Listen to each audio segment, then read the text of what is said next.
Good morning, everyone. We have Mike Frick here this morning from Bear Ironworks. Mike, how's it going? Doing good. How are you doing? Great, thanks.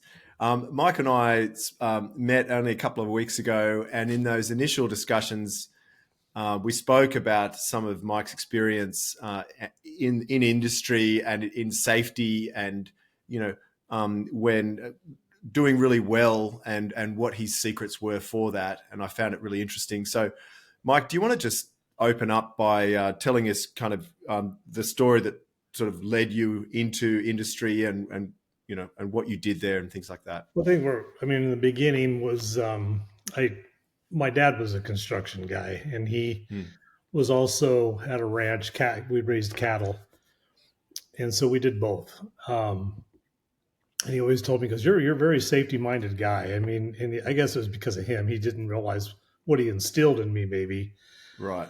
not losing my fingers. That was my incentive, right? That was the definition of safety minded. It Yeah. hits home. So as I go into my career, I'm pretty safety minded. I right off the bat, 24 years old, I go into my own business, Hmm. and I'm doing that kind of work. And um, In I construction. yeah, in Yeah. construction and mining. Yes. And so the uh, I did well at that. I had a couple of accidents in my own company. Two of them really. One where the guy cut an artery in his arm, and Oh, jeez. we was probably 50 miles from a hospital on a dirt road, and you got blood squirting out, and luckily the guys on the job were able to put pressure on there and hold that together for until he got there. The other Wow. guy fell off of a scaffold, and um, in the United States here we got OSHAs that we have to deal with, and Yes. the I took a class on that. I had some I belonged to an organization here, and they was like, hey, you should be on the safety committee. Hmm. And I'm like, sure, okay. And so they said, you should go to be an OSHA trainer. You should train safety. So I went Yes. to that as a week long class, and by the time I got out, I didn't want to be in business anymore because I had to abide by all these rules and everything. And Oh, I the one guy see. goes, no, let me show you how to do this. And he Hmm. talked me down and said, this is how we go about doing things like this, Hmm. and you can do it. And as a matter of fact, when I was able to do my safety better according to law, I actually upped my game in my company, so I was doing better in the And company and because of why that. is that? I've heard of that before. I mean, the famous Alcoa story where he focused on safety and the whole business lifted. What is it about that? I think you just take things more serious, and you become a better manager. So when you do that, it's everything starts with safety. The old saying, that safety Hmm. first. Hmm. You start there, and then you go to quality, and then maybe you're dealing with your equipment and the people, and it seems like you're gaining more knowledge, and you want to do better. Hmm. So everything you do is better, and then at the same time too, if you're not having accidents, you're working. So you're Right. producing, your production It's is quite going as simple, isn't well. it? Yeah. Yeah. Because I was in construction too, and I remember if you keep your site tidy, not even safe at this point, Yep. just keep it really tidy, then you know it's going to be working better Yes, than an absolutely. untidy site. And of course, safety is a big component of tidiness. They're very much related. So Yeah. yeah, Yeah, I'm yeah, big on right, that. Yep. Keeping everything yeah. nice and neat. Yeah, so you went to an OSHA trainer role, Mhm. and yeah, how did that go? And how yeah. Yeah, I mean the guy that got me to go into it, he was actually a retired OSHA. He worked for OSHA. Hmm. And I said, man, I can't be in business anymore to do this. He goes, no, there's things you can do. And so What were later those on, things? When he said, when you were worried about the compliance regime and you just felt overwhelmed, and then he gave you some practical tips as to what worked. Can you kind of like unpack any of that? yeah, I mean, I can't remember the exact examples he was using, but let's go to ladder safety maybe.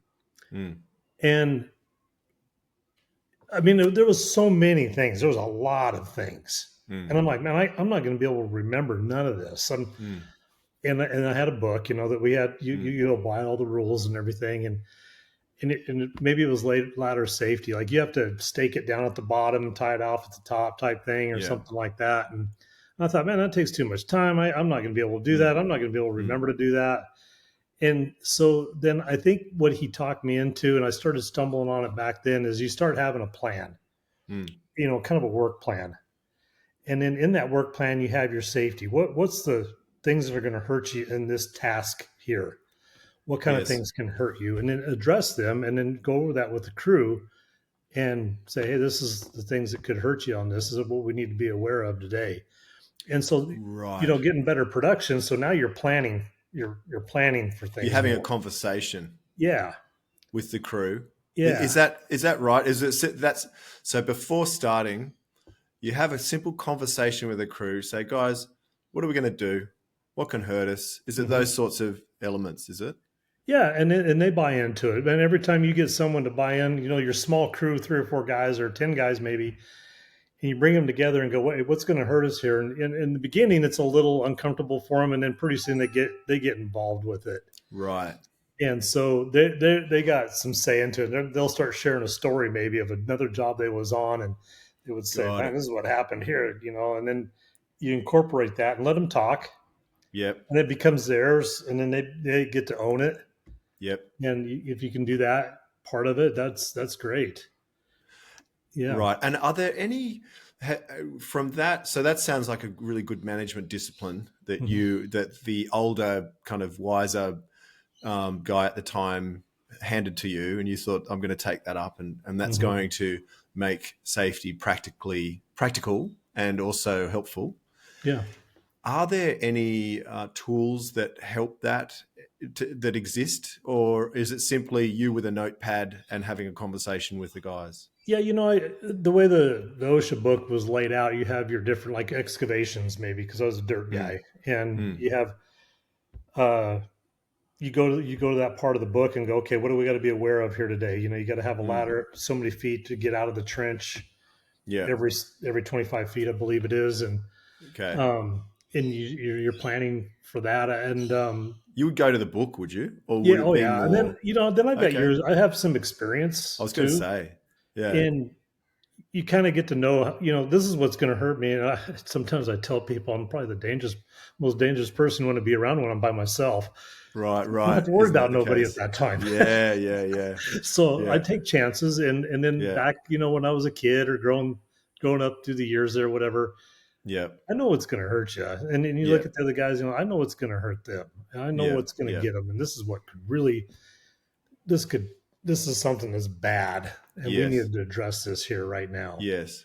And so that's interesting, because what I always found was that one thing about construction is experience. It's like, and the word is said so often that it almost loses its meaning. But it's like when you have dug 150 trenches, you know what can you have a much better sense of what's going to sort of get you. Mhm. And so a book is not going to fix someone who's dug one trench in his time. Right. And yet it seems like the legislation says use this book, like the book will save you. It's like, you know what, 150 trenches has really given me much richer knowledge. Right. And so we've actually, the reason I say this is because we've got a new feature next year, releasing early next year with our app, Mhm. which is called Convo Card. Convo is Australian for conversation. Okay. Okay. Yeah. And what it's doing is encouraging a conversation before you start work. So it's exactly what you're talking about. Is to get the most experienced guy in the circle. Might be the labourer. Doesn't Yeah. matter. And like you say, pull it out of the people, get them to own it, and then we're just on our app. You just record it, press submit, and then it's in. So Yeah. yeah, So interesting. yeah, I mean that's the way, the two accidents that happened when I owned my own construction business. I never had a pre meeting Right, at all. right, right. And Yes. so later on in life I ended up, going to work for a big construction company, one of the largest here in the United States. Yep. and they were big on safety. And Who's that, if you don't mind? Or who was it? yeah. It was Kiewit. Oh, okay, out of Texas, I think. Well, no, they're out of Omaha, Nebraska. Okay. They've done Oh, a they're lot of out work of all over the Omaha. world. Wow. Yeah, Okay. Because I it's really spoke to some big. Kiwit guys. They were very progressive. Like they searched us out when we were only in Australia. They came to us and said, "Hey, tell me more about it." And so it's very interesting company. Yeah. Yeah, they're on top of it. Yeah. Yeah, a lot of my success is because of Kiewit. My dad was a Right. Kiewit guy, Nice. and they taught me a lot. I mean, Okay. they're super good teachers there, and they're really good at safety too. Yes. And it's easy to do safety, especially after you go to work for them. You figure it out, but Yeah. they have their problems. And so I was a superintendent on a project, and I had about 45 guys Yep. working on the project, and we had heavy equipment running everywhere and some laborers and Mm-hmm. things like that. So once a month, all the superintendents have to meet in Denver Mm. um, to talk about things, Mm. and so I remember the one time going there, they sat us all down and they was mad because the safety. I mean, people were getting hurt like crazy. It's having safety incidences like crazy, Right. and they're mad about it. And they have this big old screen up on the wall, and they're showing everybody in the room. There's 75 of us superintendents and Mm. other people in there going, "This isn't good. This isn't right." And they're showing Mm. everybody's records. And the worst guy I think had 10 in a month, and I'm at the very bottom at Mm. zero. And I kept Mm. on doing that 0, 0, 0 all the time. And a Mm. matter of fact, while I was doing the zero Yeah. incidences, my profit margin was the highest in the company at the same time. Nice. Nice. So, so they came to me and they asked me, and Mm. I've been to other jobs, I visited other jobs, and it seemed Mm. like a lot of guys were working mad all the time. Mm. It really did. You could just feel that when you got onto the job. Mm. And then they came to me and they asked me, they was like, "So what do you do? What do Working you mad. mad?" They just feel like they have a negative attitude, Right. Got it. Got it. like they're working mad. Yes. Yes. Okay. It just happened. I wasn't not all of them, but a lot of them, Yep. But you got and a sense. especially kind of You the can guys that get. were at the top of that list. Okay. Yeah. And Yeah. they came to me and they said, "So what do you think the trick is? What are you doing Mm. different than everybody Mm. else?" And I said, "Well, I'm not Mm. sure what I'm doing different, but Mm. the one thing that I do is I make sure I'm not their best friends out there on the Mm. job, but Mm. I make sure that they know that I care for them." Got it. And once every morning we would Kiewit has a big deal company wide. Every morning before you start your shift, you Mm. get out there and you talk about things, and you do what they call stretch and flex, and you stretch and do all this. Well, Mm. usually the superintendent doesn't go out there and begin that. They have a foreman go out there, engineer, but I'd make sure I'd go out there every morning and get with the guys and ask them, "Hey, how'd your kid do last night playing football or whatever?" Right. And make sure they care for you, because once they know that you care for them, they'll Mm. do anything in the world for you as far as they Yeah. can. I mean, as much as they Yeah. can. Yeah. You're right. You go ask them to put their safety glasses on. "Okay, I'll do it." Yep. And you're not mad at them when you do it, right? You just say, "Hey." So that was my secret to that. And so from Oh that time God. on, I've really You kept know, that up. it's so interesting. There's a really interesting and great guy. His name's Clay, and he's an Aussie, and he's living in Thailand for what it's worth, doing safety stuff. And he has such a similar story. He went to oil and gas. He was the safety guy. He wasn't a superintendent. He was the safety guy. Oil and gas, a big company. They'd heard it all before. And he was there. I think he was about to give a half an hour induction kind of safety thing. And then he sensed the audience and he said, look, and he basically said, don't worry about this half an hour. You already know this sort of stuff. He realized that the problem wasn't a lack of knowledge. The problem was attitude, and attitude was about connection with them. And once you connect with people, then they start to kind of engage and brighten up. And like you say, then all of a sudden everything lifts. Mm-hmm. So it's very, very similar to what you just said, is that we're not talking about kumbaya. You were careful to say at the start you weren't there to be their best friends or anything like that. There's still got to be an air gap between, but what you're saying is that this connection, this is very, very important. Yeah. Yeah. Yeah, it is. It's amazing how well it works. Yeah. And it's fun. To me, it's fun to get to know your workers and seeing what they're up to and understanding them a little bit. I had one guy one time, I don't know, I was doing oil and gas work then also for Kiewit. We were building locations and doing things, and they sent me out on a job. We were just getting started. And for Occidental Oil, as a matter of fact. And sorry, it's Occidental. A small little job. And we had 3 guys on the job. They wanted me to get it going. He was going to build it big. And so they sent me 3 old guys. The guy's about ready to retire. And the one guy, he was just always, it seemed like he didn't want to do anything that we told him to do. And I said, well, we have to have steel-toe boots on out here. And he goes, I ain't wearing them. I ain't going to do it. Yeah. I'm like, so I got to go back to my bosses, and then Occidental Oil is like, how come he's got to be fired, he's got to be terminated, he can't be on our job site anymore. Yeah. And so I went up to him, and he was running an excavator, and I said, man, they want me to terminate you or get you off of this job because of it. And I slowed him way down so that he wasn't mad anymore. And I said, listen, you gotta tell me why. You gotta tell me why. He goes, just a second, I'm going to show you something. He pulls off his boot, and his toes were all messed up. He was in Vietnam. Right. And I forget how it happened, but it was caused by shrapnel or something like that. Right. He got hit. Yeah. And he goes, I can't wear steel toes because my toes come up and they hit the steel toe.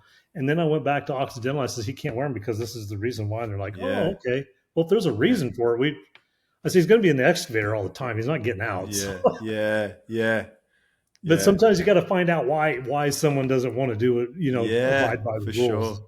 There's an underlying reason maybe. Yeah, and he's a bit too proud to sort of say it from the start, which you can't deny. And in front of everybody. Yep. The righto. Yeah. Okay.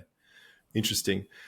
What about, so with your safety record, I'm so interested in that relationship between safety and performance, because in kind of recent years in safety, let's say the last 20 years, the purist safety people said, don't mention performance because, if you concentrate on performance, then that's at the expense of safety. And it never sat well with me. It was like, no, the two of them coexist. Like, absolutely. Right? So can we talk more about how encouragement works for you? So you've spoken about connection and how important that is. Encouragement carrot versus stick.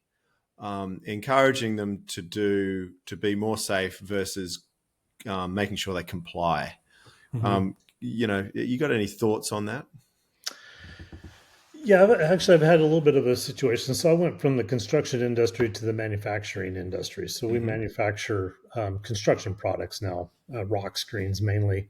Yes. And so it's a little bit different character, but not a lot in the welders and guys working in a shop all day long, and they do the same thing day in and day out. And here I am bringing in all my safety stuff, right, for 8 guys that I have working in there. And it's been a little rough trying to get them to keep the seatbelt on the forklift, and little things like that. Yeah, the big things they're doing great at. They do great, right? So we just recently brought in a program where we say, hey, listen, if you don't get caught, if you get caught not wearing the seatbelt, then we're going to put a mark against your name, and then at the end of the month, we're going to reward you with money or days off or whatever that thing might be. And since we've done that, there hasn't been one person get caught. And we have a shop foreman that he's a stickler on it. He's even an OSHA trainer also, and he's a stickler on it big time. And he goes, man, I have to split this reward up with everybody. What do I do? Because everything's been going great since then. Right. Okay. So you had a choice with how to motivate them, carrot or stick. And the price of the stick. It's hard enough at work. People, when they disengage, it's a vicious circle. So you decided to, well, it's kind of like a backhanded a compliment. It's like a backhanded reward, because you're saying, when we don't catch you doing an infraction, so so you get like a demerit in that Yeah. system, don't Yeah. you? So if you have your seatbelt off, you get a demerit. Yep. Whoever has the least demerits at the end of the month, whoever has the cleanest record, Yeah. gets the reward. Is that Right. basically how it Yeah. They is? get like Okay. there's like they get first place, second place, third place type thing. Right, right, Yeah. right. That's an interesting way to look at it. We've got a trucking company as a client, and I'm not sure if you're aware, but trucking now has all these telematics. They've got Right. the device that I think Geotab's the world's largest. It's an American company, and how fast are you braking? How fast are you accelerating? How long is your truck idle? Like thousands of data points, Right. and then they integrate with in-cab cameras, and so the cameras are looking at everything that you do. So if you Yeah. smoke a cigarette, it knows about it. If you, God forbid, if you're on the phone, it knows about it immediately, and it pings you, and it rant, and then you get a demerit point, all that sort of thing. Right. And as you can imagine, you're a truck driver. You're going, oh my God, like my job is hard enough. Now I've got Big Brother there just watching me 24/7. This doesn't feel great at all. And so what Scratchie's doing is taking that table of all the mistakes people make and the demerit points, flipping it 180 and saying, who's the least demerits? You guys get a prize. So at least now they know that there's a bit of a balance there. They go, okay, if I do the wrong thing, I'm going to get whacked for it. I get that. But if I do the right thing, I'm going to get recognized for it. I'm going to get rewarded. Good. So we kind of do that a little bit on that. If they come up with a safety idea, we definitely recognize them. Right. Like if it's something Okay. really cool that is really going to save something, Yeah. we'll buy it. We buy the whole crew lunch for the day. Right. Things like that. Yeah. Nice. Everybody gets rewarded for it. And how has it changed between construction and manufacturing? You sort of started to talk about how with manufacturing it's kind of a process, so there's more routine to what you do, and that's got its own maybe complacency or something. Exactly. Is it? Or yep. Okay. Complacency. They're doing the same thing, and Right. you really got to remind them of it. And for a welding shop, I don't know, what kind of welding shops everybody's been in, but the welding shops I've been are just dirty. Right. They're iron laying everywhere. We don't. I mean, at the end of every day, we clean everything up. Yeah. Yeah. Right. It's nice and neat. Sweep everything and put our iron away. And Got it. so yeah, it's the same. It's hard to write that safety, because on construction, every day it changes, especially in the dirt world, civil contracting. You may be doing concrete one day and dirt work the next day type thing, or installing something or something different every day. Yes. Where we're at, we do the same thing, and we try to, learn from our mistakes too. If someone does something that was a close call, we're like, man, we could do something better. We make things like we make our own hoist to hold things in a certain position. Yes. And then make it safer. Got it. Yeah. Yeah. So there's one manufacturer who is a client of ours in Australia, and they spray this epoxy. And so it's like this, it's terrible, really. There's kind of epoxy in the air and all that sort of stuff. And they have all the breathing equipment. They've got all the right safety stuff. The problem they had was the guys complying with it. And so they wouldn't wear their breathing apparatus, and some of the time, but it's like they should be always wearing their breathing apparatus when they're spraying. And there's a couple of ways. If you don't work in industry, you go, oh, just fire them. And you go, yeah, it's not that simple, because there's usually other factors, like you say. Just try and unpack that. And so what they did was they said, if we catch you, similar to what you've done in your manufacturing setup, if we catch you doing the right thing all the time, we will reward you on the spot. So it's not even the demerit thing at the end of the month. The supervisor will come around and say, Joe, breathing apparatus, happy days, scan this, you win. That's Joe's cool. Like, awesome, Yeah, it's really on neat. the spot as it happens. And so, of course, compliance went through the roof, but also morale goes through the roof, productivity improves, the connection between supervisor and worker improves, all that sort of stuff. So it's an interesting thing. I think it was Charlie Munger. Actually, he's a It's Omaha. Omaha. Yeah, there we So as a go. matter of fact, that it's funny that you say that because Warren Buffett, which everybody knows Yeah, Charlie's his partner, right? yeah. So Warren Buffett's teacher, I think, in fifth grade. So Peter Kiewit and Warren Buffett were pretty good friends. Oh, The right. one stock that Warren Buffett could never own was Kiewit stock, and he wanted it No bad because way. you have to be an employee to own the stock. And Okay. Peter Kiewit offered him a job, and So so good. of course he didn't take it. But Peter Kiewit's sister, Yeah. there was an age difference there, but Peter Kiewit's sister taught Warren Buffett in like fifth grade in Omaha. Amazing. Yeah, Amazing.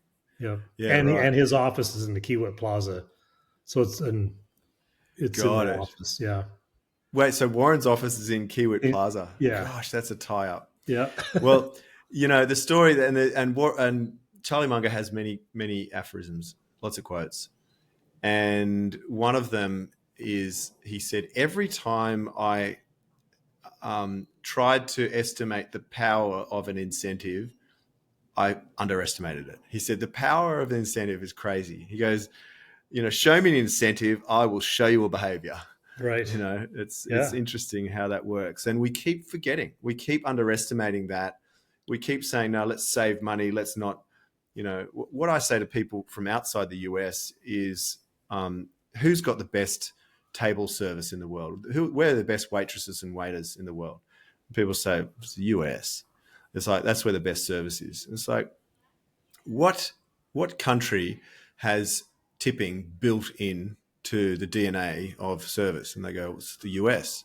And I'm like, is that a coincidence? Right. It's like you put the incentive there, you get the behavior. So, Yeah. it's interesting how that works. Yeah, when I worked for Kiewit, I was running a coal mine project for Rio Tinto, and which I think that was an Australian-based company. Aussie company. Yep. Yeah. Yep.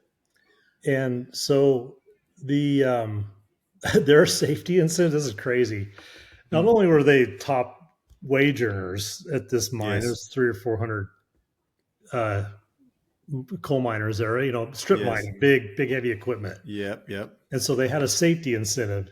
And if they didn't get hurt, I think all of them got $20,000 a year, each one of these people. It's just the wrong incentives. So you want to talk about safety? Yeah. So they got I safety see. award. So it actually worked. Oh Yeah. man, it was. Yeah, I mean, you go on the job, and if you didn't have your safety glasses on, or you did something that was unsafe, and sometimes how you're like, hey, put them safety glasses on. Everybody's like, I ain't doing that. These guys are, thank you. Oh, right. So you have a lot of that going on, and then Okay. they also had a tire incentive. So you got these 12-foot haul truck tires, massive mining equipment.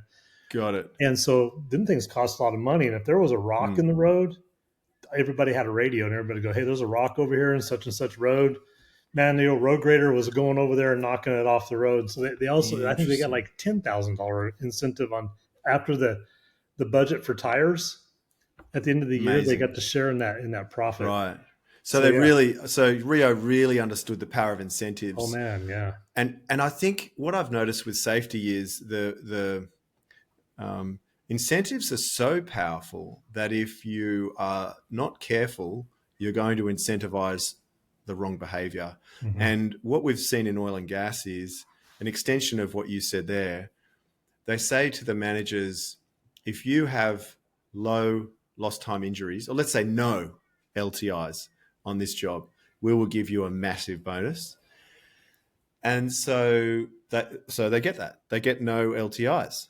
Now, but what actually happens? Well, a guy slashes his leg and he goes out the side gate, right? It's like, I pack that guy off. He cannot, I've got to have 0 LTIs. And so they doctor things, so it's almost the right incentive, but not quite. It's right. Right. And what we found was that if you reward the lag indicators, the LTIs, it can go wrong really easily. if you reward the good behavior as it happens, like you said, your guy wearing the simple seatbelt, reward. Breathing apparatus on, reward. Not all the time, but at enough time for them to go, I might get rewarded for this. Right. Right? If you reward that behavior, so the lead indicators, so to speak, then you get exactly what you want, is that good behavior. Yeah. Yeah. Yeah. It is. It works. Yeah. Yeah. Yeah. It's Cool. amazing how you have to reward somebody to take care of themselves. It is fascinating. And the only thing I can think of, because it's easy to say, it's easy to sort of say, IQ or socioeconomic or something like that. But I think it's the wrong way to look at it. I think predominantly James here is interested in present James. He's not so much interested in future James. If something's good for future James, but it's awkward for present James is probably not going to be interested in doing it. Right. And I think it's a human nature thing. And so what we did with the breathing apparatus thing was to make it worthwhile for present James. He might win a job, win a prize. That's a good way to put it. Yeah. So I think that, but it's crazy. I agree with you how something from our perspective, okay, we're here in our living rooms or wherever we might be, and life is good and we've got a few runs on the board. So we might see it differently. But, I would say if we were in that situation, whatever situation that worker's in, I wouldn't put it past us thinking the similar way to that worker. Yeah. I think it's a human nature thing. Yeah. I'm old enough now too to have proof in my body. I can go from my toes to my head, and yeah, I mean, I got these two teeth knocked out, my front two teeth knocked out when I was young, and I just got back from the dentist today, going, "Hey man, you got a problem from that damage. It's going up into a bone now. Wow, and now I'm going to have it extracted. They're going to put something." And it was all because I tacked something with a welder. It should have been welded completely, and I was using a tool the wrong way. Got it. They had come back to bite me, and then overlifting. Yeah. I've had back surgery. I've had hernia surgeries twice. Yeah. Yes. Yeah. Yeah, that's right. But that's right. Living proof. Exactly. Mike was thinking about present Mike, not future Mike. We all do it. Yeah, exactly. So no, it's fascinating. Yeah, fascinating how that works. So where do you see? So you're sort of construction, manufacturing. You're in that nexus. Mm-hmm. Where do you see safety heading in the US? Kind of, especially with a new administration, looks like you're about to really get a lot more efficient in terms of, right. Right. So doing all that, looking forward, what can you sort of see any changes on the horizon? Yeah, it's a little bit different out there. I mean, you still got a lot of construction that's going to happen in the United States and across the whole world, really. Yeah, I think. I mean, people are growing. They got to have stuff built, and construction's always going to be there. And I think people are identifying that safety is part of the construction plan. I mean, the everyday plan. Yeah, I saw help with my stepson. He's got a construction business. He does what I used to do. Yep. And so I've really told him you got to plan every single day, and he's really getting in on that and understanding that. And I think the younger generation is seeing it, because a lot of us older guys are like, "That's a real deal. This is a real thing." And if you get your safety figured out, the rest of your management of your company is probably going to follow suit. Yeah. So I think the younger people are doing it. I have a son that he went to college for construction management, and he worked for a big company for a while, and he's seen it. He's seen how it works, and he's a big believer. I think the younger generation maybe seeing it better than me, my generation. Right. Yeah. Yeah. You really, just a thought just struck me. I might, after this podcast, I might show you our plans for this convo card that I mentioned before, because I really think the more I think about it, the more I think this would be really worthwhile. I'm very excited because it's exactly what you said, and we've made something for that to sort of systematize it. Yeah. Yeah, and even though I have all this experience, after I talked to you the first time, I was like, man, he's got this really cool app. I mean, Mm, this is cool, and I kind of wish I had that. And we probably will look at it some more here for sure now. yeah, But it's a simple way to get something, a tool to use in your company. I think I'm not trying to just give you this thing because we're here doing this right now, but no, it is cool. It saves a lot of people a lot of time.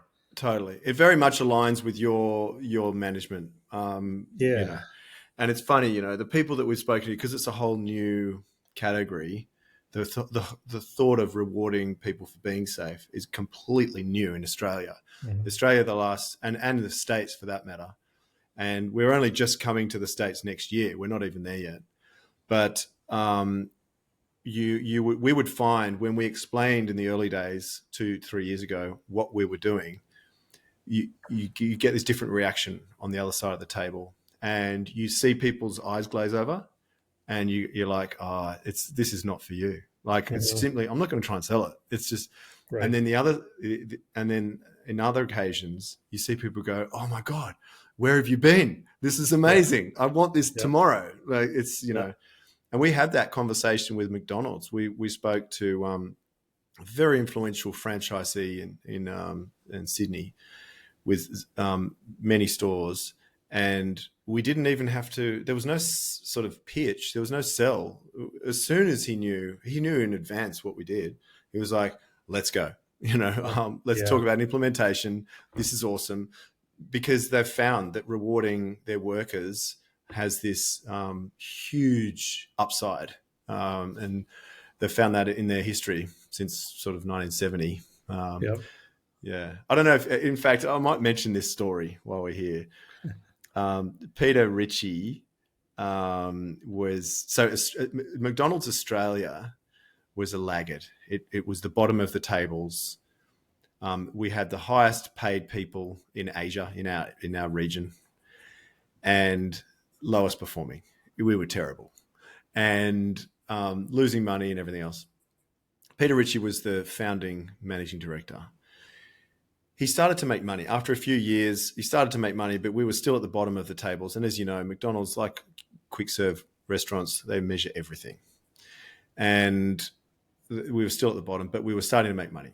Peter said to the States, I'm going to spend a third of my profit on people, training, incentivizing, motivating. And they said, a third is way too much. You don't understand. This is a thin margin business. And he said, I'm still going to do it. So he did it. And McDonald's Australia, top of the tables, most highest productivity, highest customer service, like, all the rest of it. And Peter Ritchie became something of a legend in Australia, but in McDonald's actually, Yeah. because then they started to look at Australia and they said, well, actually that's working. I mean, it's a really good example of if you incentivize people, you get a disproportionate outcome. Yeah. And so that was why, and these guys were kind of the disciples of Peter Ritchie. So that's why when we spoke to them, they were like, let's do this, Yeah. So That's neat. Yeah. yeah. It Um, works. it works. It works. Yeah. Yeah. Great. Well, anything else to share? Anything you'd like to share with the listeners at all in terms of manufacturing, safety, life in Nebraska? Yeah. Right. No, it's been, yeah, Kiwa did some work in Australia. I think it was actually TIC Okay. was their subsidiary did I think it was an LNG plant Okay. of Yeah, some we've got some sort there. big LNG Yeah. up northwest. Yeah. But yeah, I don't know. I've had fun in my career, and being safe is cool because I can tell you that, when I did have two guys get hurt, and it Mm, really was my only accidents, and both of them ended up in the hospital. mm, I mean, I had a couple of cuts and stuff, but nothing mm, serious at all. mm, But when you got to go to a hospital, especially the mm, one guy, he fell off a scaffold, he busted his hip. He'll never work construction again. mm. Luckily for him, he had a backup plan, which was being a teacher. Right. And but going to the hospital and seeing him Mm, down and out because he knows he's crippled for life, mm, and his wife is there, and you got to deal with that, and you're looking at mm, this guy going, man. And the thing was, is I stepped out of that work, that job site that day, and I looked up and I thought I just about said something to him, and I didn't. Right. Right. And Yes. so that Yes. was my lesson learned is I Yeah. always say something. Yeah. Guys might get tired of me saying it, and I might think Yeah. that they get tired of me saying it, Yeah. but at least I'm going to say it. I don't care It's how corny such it a sounds or how no. bad It's they so may well not like said. it. I'm going to say it. Yeah. You Yeah. know? That's a great thing to leave. Yeah. Actually, we'll end the podcast on that.